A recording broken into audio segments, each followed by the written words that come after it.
Use नहीं करता, लेकिन मैं इस समय सैकड़ों फीट नीचे एक गुफा में उतर रहा हूँ जो पृथ्वी में 5 किलोमीटर से ज्यादा गहरी है।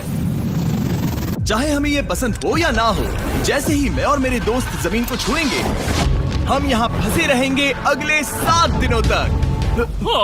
मैंने शायद कभी कुछ इतना खतरनाक नहीं किया होगा। सबसे पहली चीज, हमें वहाँ से दूर जाना होगा जहाँ से हम नीचे आए थे। क्यों?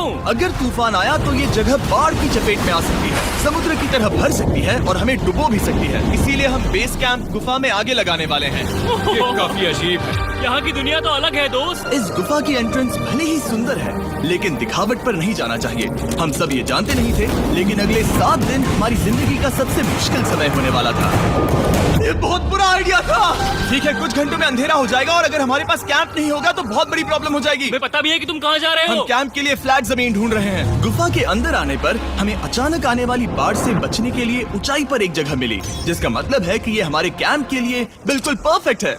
परफेक्ट गलत शब्द होगा। मैं इसे ठीक जगह कहूँ। कैंप के लिए अच्छा है। हमने पहले दिन का बाकी समय अपनी सप्लाईज को जुटाने में लगा दिया। इनमें हर बैग का वजन 36 किलो है। और जैसा कि आप फुटेज में देख सकते हैं, हमने लगभग 4 घंटे बिताए। इसे पार करना बहुत मुश्किल है। हम ये सब हमारे बेस कैंप तक ले जा रहे हैं। ठीक है, हमने यहाँ कुछ लाइटें जला रखी हैं। हमारे सप्लाईज फाइनली हमारे बेस कैंप तक आ गए। और अगर तुम कैमरा उधर घुमाओगे तो आपको दिखेगा वहाँ कितना अंधेरा है। इसमें पूरा दिन लग गया और इसीलिए हमने कैंपिंग के लिए कम से कम तैयारी की है। हमने कुछ रस्सियां लटकाने के लिए होल्स किए। इन्हें पकड़ो, खुद को ऊपर खींचो। लगता है ये बिस्तर को संभालने के लिए सही होगी। और हमारे सर्वाइवल गाइड जोल की मदद से हमने बिस्तर लटका दिए। ये पतली सी रस्सी मेरे बिस्तर को संभालेगी। हाँ। रात का खाना खाया और जोरदार ठंड के लिए तैयार हो गए। सच कहूँ तो मैंने जितना सोचा था, ये बिस्तर उससे कहीं ज्यादा कंफर्टेबल है। मेरा सर इतना बड़ा क्यों दिख रहा है? ये गुफा 2.5 किलोमीटर गहरी है और हम अभी इसके एंट्रेंस पर ही कैंपिंग कर रहे हैं। कल हमें काफी कुछ एक्सप्लोर करना है। तुम लोगों की नींद कैसी रही? बुरी तरह। मैं नहीं सोया। बहुत ही उलझन भरा माहौल है। गुफा के ऊपर से लगातार पानी टपक रहा है। हमने अपने ऊपर एक टार्प डाला, लेकिन फिर भी पानी हमारे बिस्तरों में आ रहा है। मैं एक आइडिया दूं? चलो अपने कैंप को और बेहतर बनाते हैं। हमें इन टार्प्स को जोड़ देना चाहिए ताकि यहाँ सोते वक्त हम सूखे रहें। बहुत अच्छा आइडिया है। मैं सिर्फ एक यूट्यूबर नहीं हूँ, ठीक है? मेरा बिस्तर यहाँ तक निकलता है। क्या ये कोई मजाक है? मैं अभी अभी अपने बिस्तर से निकला था यार। और हमें उस समय समझ नहीं आया, लेकिन ये गड्ढा लगभग 40 फीट गहरा है। तो जब शॉन और मैंने सुपर टाप पर काम करना शुरू किया, मैक और कार्ल ये देखने गए कि ये गड्ढा कितना खतरनाक है। वहाँ ऊपर मेरा बिस्तर देख सकते हो? मैं वही सोया था। अब ये देखो। क्योंकि यहाँ सब कुछ एक जैसा दिखता है और गुफा में हमें ट्रैक करना शायद काफी मुश्किल होगा, इसीलिए इस मैप पर आप देख सकते हैं कि हमारा बेस कहाँ है और वो कितनी दूर जा रहा है। ठीक है, मैं कल हो ना हो। ओह, ये पागलपन है। जब तक बॉयज एक्सप्लोर कर रहे हैं, मुझे और शॉन को कैंप पर काम करना पड़ रहा है। यहाँ ये स्लीपिंग बैग क्यों पड़ा है? इसमें टॉयलेट जैसी बदबू आ रही थी। लेसन नंबर 1, किराए के स्लीपिंग बैग्स मत लेना। हमने स्लीपिंग बैग्स किराए मुझे पर भी क्यों नहीं लिए? पता, हमने नहीं ये पता। स्लीपिंग बैग्स खरीदे क्यों नहीं? हम टाप्स को जोड़कर एक बड़ा टाप बना रहे हैं। मेरी जिंदगी अब बस इस रस्सी के सहारे है।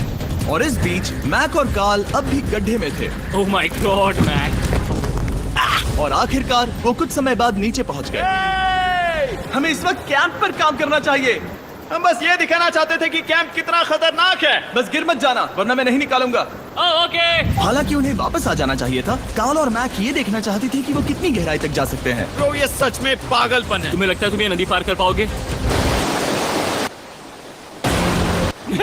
लेकिन इन दोनों को नहीं पता था कि ये नदी पूरे गुफा में फैली हुई है, जिसका मतलब है कि हमें इसमें कुछ समय बिताना पड़ेगा। लो आ गए। आए। कह दो कि खाना बन चुका है। हाँ, बन चुका है। सही कहा। एक नया घर है ना? Let's go. अब हमारे पास एक छत है। क्या बात है। मानना पड़ेगा, तुम लोगों ने कमाल कर दिया। और हमने फायर पिट को इस छोटी सी गुफा में रखा है। तो क्या कहते हो? गरम है। काफी कोजी है। ये चट्टानें यहाँ गर्मी को कैद करती हैं और ऊपर से आने वाले टॉयलेट को ब्लॉक करती वो हैं। टॉयलेट नहीं है। तो फिर मैं उसे क्या कहूँ? पता नहीं, शायद बारिश या कुछ और कहो। लेकिन ये बारिश नहीं है, ऊपर टॉयलेट। पत्थर है। ऊपर देखो, ऊपर बादल नहीं पत्थर है। ये बारिश नहीं है, पत्थर का टॉयलेट। पत्थर का टॉयलेट।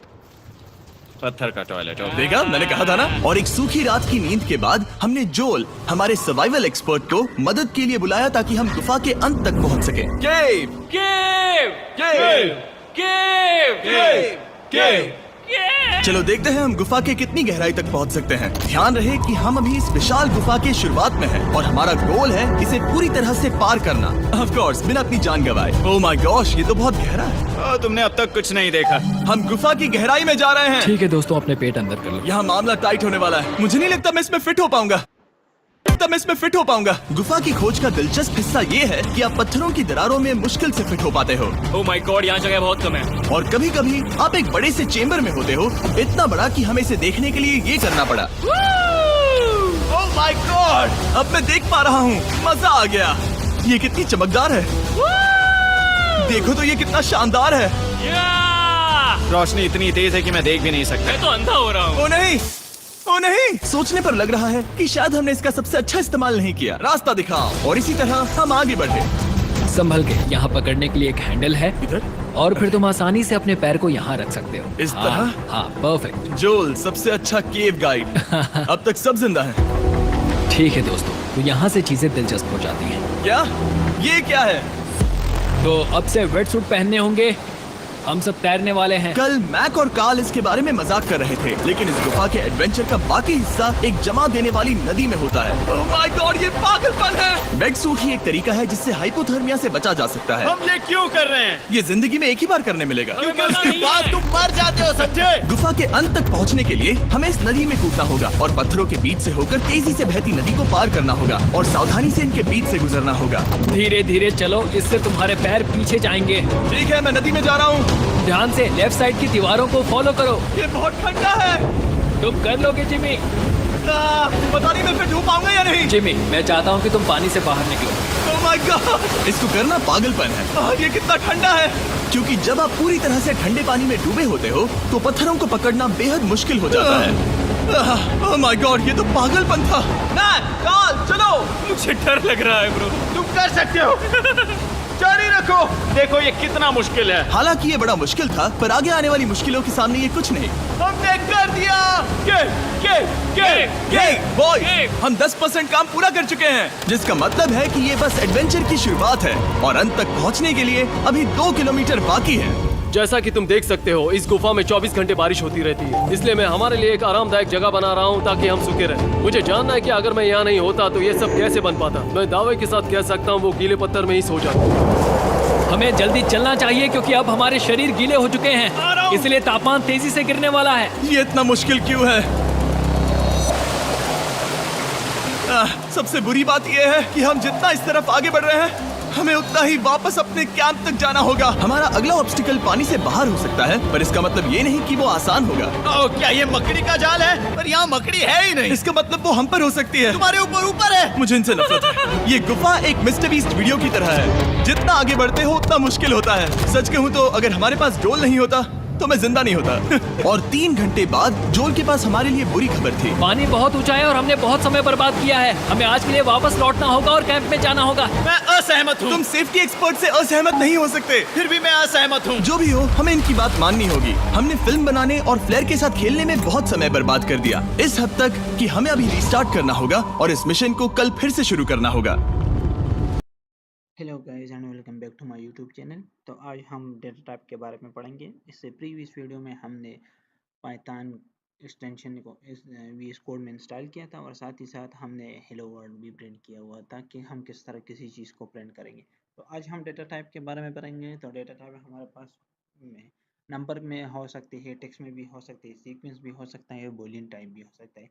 तो आज हम सिर्फ नंबर को पढ़ेंगे, जिसमें हमारे पास इंटीजर आता है, फ्लोट आता है और साथ ही साथ हमारे पास कॉम्प्लेक्स नंबर भी आ जाती हैं। तो इन तीनों को आज हम पढ़ेंगे। तो सबसे पहले मैं स्टार्ट करता हूँ। यहाँ पर मैं लिख लूँगा हमारे पास जो है वो नंबर एक होता है। नंबर में हमारे पास एक होता है हमारे पास इंट और दूसरा जो है वो होता है हमारे पास फ्लोट और तीसरा जो है वो हमारे पास होता है कॉम्प्लेक्स। तो हमारे पास 3 किस्म के डेटा टाइप होते हैं। अब इंटीजर क्या है, फ्लोट क्या है और कॉम्प्लेक्स, इसको हम बारी बारी पढ़ते हैं। तो स्टार्ट करते हैं। तो यहाँ पर मैं फर्स्ट ऑफ ऑल यहाँ पर लिखूंगा a इज इक्वल टू 5 और साथ ही यहाँ पर मैं करूँगा इसको प्रिंट। मैंने यहाँ पर a इज इक्वल टू 5 लिख किया और यहाँ पर मैंने लिखा प्रिंट a। अब चीज़ है a, तो ये हमारे पास एक वेरिएबल है। अब वेरिएबल क्या है, तो वेरिएबल हमारे पास एक टाइप होता है जिसमें हम किसी चीज़ को स्टोर करते हैं। अब ऊपर देख सकते हो कि हमारे पास आ चुका है कि वेरिएबल और इसके साथ a आ चुका है। अब ये हमारे पास वेरिएबल है। अब जो 5 है ये a में स्टोर है और हमने a प्रिंट किया, तो मतलब a में क्या है 5 है, तो हमारे पास 5 प्रिंट होगा। अब जैसे यहाँ पर मैं इसको प्रिंट करूँ तो प्रिंट करने के बाद यहाँ पर अब हमारे पास आ जाएगा 5। अब 5 हमारे पास आ चुका है। जिस तरह मैंने आपको बताया कि ये हमारे पास इंटीजर है। इंटीजर में जितनी भी नंबर्स हैं 1 से लेकर जहाँ तक भी है वो सब के सब जो है वो इंटीजर नंबर में आते हैं। मतलब जो भी नंबर है वो इंटीजर होता है और इसको हम इस तरह करते हैं। अब यहाँ पर मैं अगर लिखूँ प्रिंट पर मैं लिखूँ प्रिंट टाइप और मैंने यहाँ पर लिखा ए। अब मैं जैसे इसको रन करता हूँ तो यहाँ पर आ चुका है क्लास इंटीजर। मतलब ये किस क्लास से बिलोंग करते हैं, ये इंटीजर से बिलोंग करता है। जिस तरह मैंने आपको बताया कि एज 5 जो है वो नंबर है, जो भी नंबर होंगी वो हमारे पास इंटीजर में आएंगे। तो ये हमारे पास एक डेटा टाइप हो गया। इसी तरह फ्लोट भी है और कम्प्लेक्स भी है, हम इन दोनों को भी पढ़ते हैं। तो यहाँ पर मैंने लिखा प्रिंट और प्रिंट में मैंने यहाँ पर डायरेक्टली लिखा 5.5 और मैंने इसको प्रिंट कर लिया। प्रिंट करने के बाद हमारे पास जो आ चुका है वो 5.5 आ चुका है। अब ये जितनी भी डिसिमल नंबर है जिसमें भी पॉइंट आता है, जितनी नंबरों में भी पॉइंट आता है 100.0, 5.5, 20.5, जितनी भी नंबर में पॉइंट आता है तो वो हमारे पास जो होंगे वो फ्लोट नंबर होंगी। वो फ्लोट क्लास से बिलोंग करती है। अब अगर मैं इसका जो है वो टाइप प्रिंट करना चाहूँ तो यहाँ पर मैं लिख सकता हूँ टाइप और टाइप के बाद यहाँ पर मैं इसको ब्रैकेट में ऐड कर दूंगा और जैसे ही मैं इसको प्रिंट करूंगा, प्रिंट करने के बाद आप देख सकते हो कि हमारे पास दो टाइप आ चुकी है। एक आ चुका है इंटीजर जो इसका टाइप है और एक आ चुका है फ्लोट। फ्लोट मतलब ये 5.5 जो है ये एक फ्लोट नंबर है जो हमारे पास इसका टाइप जो है वो प्रिंट हो चुका है। अब मैं इसी के लिए भी इसी तरह कर सकता हूँ कि b इज इक्वल टू 10.5 और इसके बाद यहाँ पर मैं अगर प्रिंट कर लूँ b को और b के बाद यहाँ पर मैं टाइप में लिखूँ b, तो अब ये हमारे पास यहाँ पर प्रिंट करेगा 10.5 के बाद हमारे पास ये आ चुका है फ्लोट। मतलब ये जितनी भी पॉइंट नंबर है तो वो हमारे पास फ्लोट नंबर में आती है और जितनी भी नंबर है वो हमारे पास आती है इंटीजर में। अब कम्प्लेक्स में क्या आती है, तो कम्प्लेक्स में जिस तरह हमने 9th क्लास में मैथ्स में पढ़ा था कि एक इमेजिनरी पार्ट होता है और एक रियल, तो इसी तरह भी इन दोनों का कम्बिनेशन होता है तो इसको हम कम्प्लेक्स कहते हैं। कम्प्लेक्स की बात करें तो यहाँ पर मैं लिखूंगा 5 c इज इक्वल टू 5 और 5 के बाद यहाँ पर 2 लिख लेता हूँ। जो भी आप लिखना चाहते हो वो लिख सकते हो और इसके साथ अयोटा होगा तो अयोटा के लिए हम यहाँ पर जे यूज़ करेंगे। मैंने यहाँ पर जे लगा लिया और जैसे ही मैं इसको प्रिंट करूँगा तो प्रिंट करने के बाद यहाँ पर हमारे पास ये प्रिंट हो जाएगा। जिस तरह आप देख सकते हो कि हमारे पास प्रिंट हो चुका है। अभी मैं इसको क्लियर कर लेता हूँ और इसके बाद जैसे ही यहाँ पर मैं प्रिंट लिखूंगा और प्रिंट में यहाँ पर मैं टाइप कर दूंगा हमारे पास जो टाइप है इसका, तो टाइप में हमारे पास अब मैं यहाँ पर सी प्रिंट करना चाहता हूँ। जैसे ही मैंने सी यहाँ पर लिखा और यहाँ पर आ भी चुका है, आप देख सकते हो कि ये वेरिएबल है और सी का जो टाइप है वो कम्प्लेक्स है। मैं जैसे ही इसको प्रिंट करना चाहूँ तो यहाँ पर आप देख सकते हो कि इसका जो क्लास है वो कम्प्लेक्स क्लास है। तो ये हमारे पास 3 डेटा टाइप हो गई जो हम नंबर में आ जाते हैं। नंबर में हमारे पास 3 किस्म के डेटा टाइप हैं, एक इंटीजर है, एक फ्लोट है, एक कम्प्लेक्स है। इंटीजर हम जितने भी नंबर है उसको हम इंटीजर कहते हैं। जितनी भी नंबर है वो सब के सब हमारे पास इंटीजर है और जितनी भी नंबर है जिसमें पॉइंट आता है तो वो हमारे पास फ्लोट नंबर हो गई और इसके साथ साथ जितने भी नंबर है जिसमें रियल और इमेजिनरी का कंसेप्ट आ जाता है तो वो हमारे पास कम्प्लेक्स डेटा टाइप में चले जाते हैं। अब यहाँ पर अगर आप देख लो तो यहाँ पर मैंने कुछ नहीं लिखा। अगर आप सी प्लस की बात करो, सी की, जावा की, तो यहाँ पर इसके साथ हम लगा लेते हैं कि int A is equal to 5। लेकिन जावा सॉरी पाइथन में ये कंसेप्ट नहीं है। पाइथन में सिर्फ यहाँ पर हम लिख लेते हैं कि A is equal to 5, B is equal to 10.5। ये खुद बहुत डिटेक्ट कर देता है कि ये फ्लोट नंबर है या ये इंटीजर नंबर है या कम्प्लेक्स नंबर है।